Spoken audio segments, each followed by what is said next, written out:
Engineer ang trabaho ko, pero sa bahay, handyman. Tara, samahan niyo ako sa mga tuklas ko.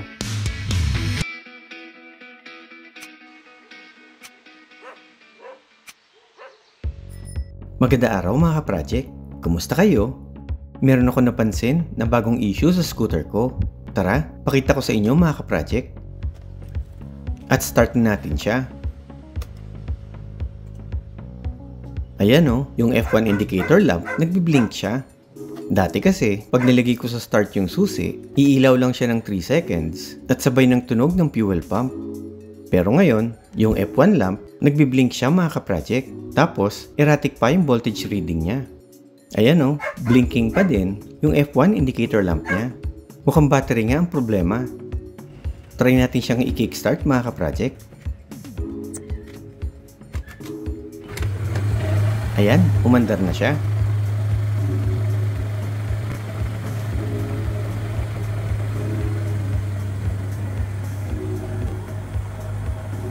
Ayan o, blinking pa din yung F1 lamp niya.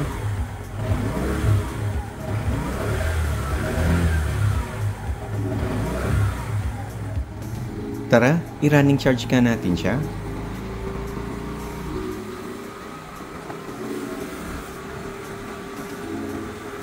Ayan o, blinking pa din yung F1 lamp niya.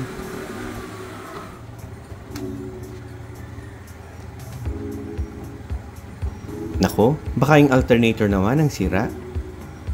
Nako, wag naman sana mga ka-project.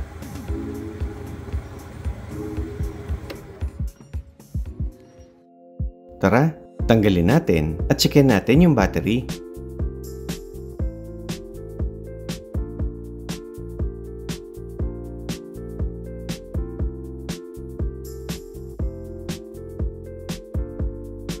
Okay, testingin nga natin yung battery. Ayun, 10 volts na lang siya mga ka-project. Pareho sa voltage reading sa dashboard. Pero bakit ganun? Wala pang 2 years yung battery nabili ko, kaya dapat okay pa siya. Pero teka, gamitan natin siya ng jump starter ko mga ka-project. At i-parallel connection natin dito sa scooter ko. Okay, try natin yung electric start niya. Ayun, tumunog yung fuel pump at umilaw ng 3 seconds yung F1 lamp niya. Ayan, press ko na yung start button. Okay, umandar siya. Nako, mahina na nga talaga yung battery ng scooter ko. At ayun o, hindi na nagbiblink yung F1 lamp sa dashboard.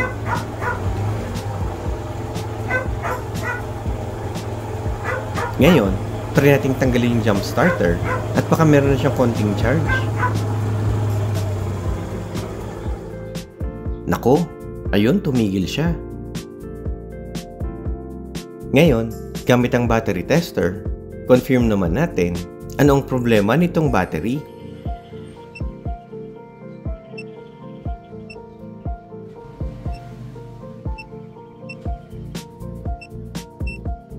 Ayun, 4% na lang yung state of health ng battery at bumaba na yung voltage niya ng 7.9.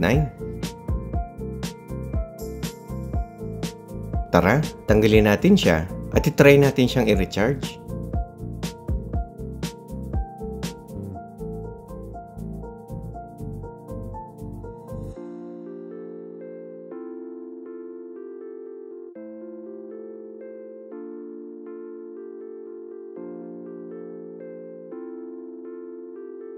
At habang nag-charge siya, meron ako napansin na sticker sa manibela.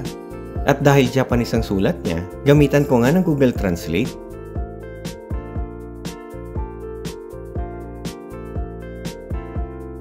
At ayun pala yung kasagutan sa mga tanong at issue natin sa F1 flashing light mga ka-project. Pag naka-steady yung ilaw or slowly flashing yung F1 lamp, baka merong sira yung alternator, wiring, o rectifier niya. At pag mabilis naman ang flashing ng F1 lamp ay maaaring sira or mahina yung battery ng scooter ko mga ka-project. Tara, balikan nga natin yung chine-charge kong battery. Ayun, fully charged na siya.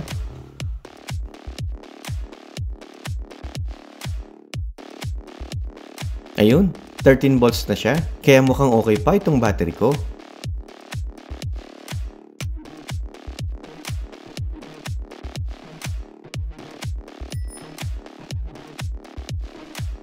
Pero teka, try nga natin ulit sa battery tester.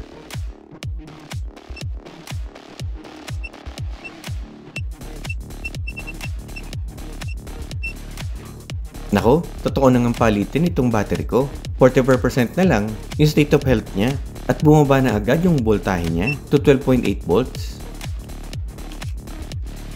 Pero di bale, try pa din natin siya mga ka-project. Pero bago natin siya paandarin, try natin i-check yung regulator rectifier niya. Tanggalin natin yung cover sa harap ng scooter ko mga ka-project.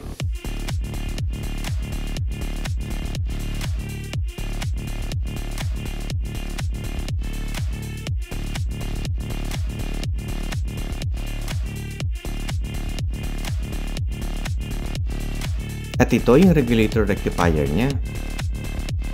Okay, tanggalin natin para matest natin siya.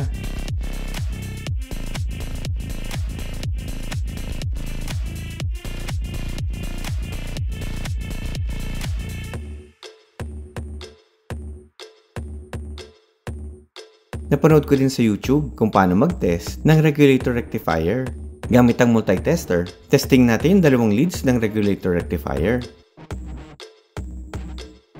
Ayun, at 0.568 volts, pasok pa siya sa rectifier diode test mga ka-project, kaya ayos pa siya. Tara, ibalik na natin siya. Ang problema ko lang ay yung hindi ko ma-access yung alternator niya. Nakita ko sa isang Japanese YouTuber na medyo matrabaho ang pagkalas ng alternator at wala akong tamang tools mga ka-project. Kaya sana lang, hindi pa sira yung alternator ng scooter ko. Ayan, start na natin yung scooter ko. At nilagay ko din yung multi-tester sa battery para malaman ko kung nag-charge siya ng tama.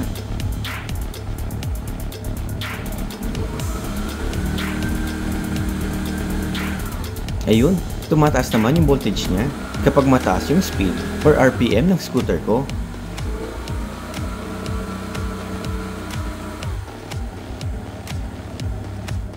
Ngayon, try din nga natin yung cranking test ng battery mga ka-project.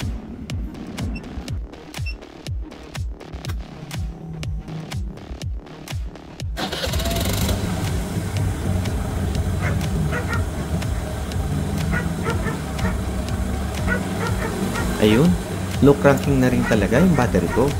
Kaya need ko na nga siyang palitan. Eh ang mahal pa naman ng ganyang battery mga ka-project.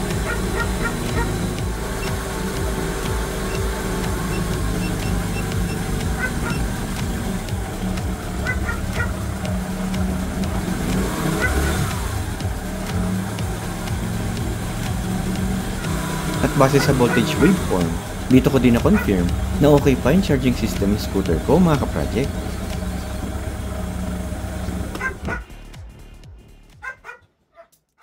Tara, sara na natin siya at gamitin muna natin siya mga ka-project dahil merong pinabibili si Sweetie sa akin.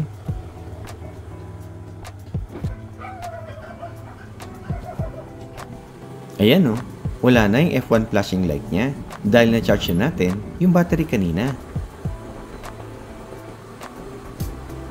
Nanghinay lang ako sa maagang pagkahina nitong battery ko. Siguro dahil bihira ko siya magamit itong mga nakaraang buwan, kaya nagkaganon siya. Ano sa tingin nyo mga ka-project? Paki-comment naman mga ka-project. Ito na naman ang bago kong tuklas mga ka-project. Kung nagustuhan nyo yung video ko or may natutunan kayo, paki-click naman yung like, don't forget to share, and subscribe to my YouTube channel. Paki-click na rin yung bell icon para ma-update ka sa mga bagong videos ko. Hanggang dito lang mga ka-project. Maraming salamat.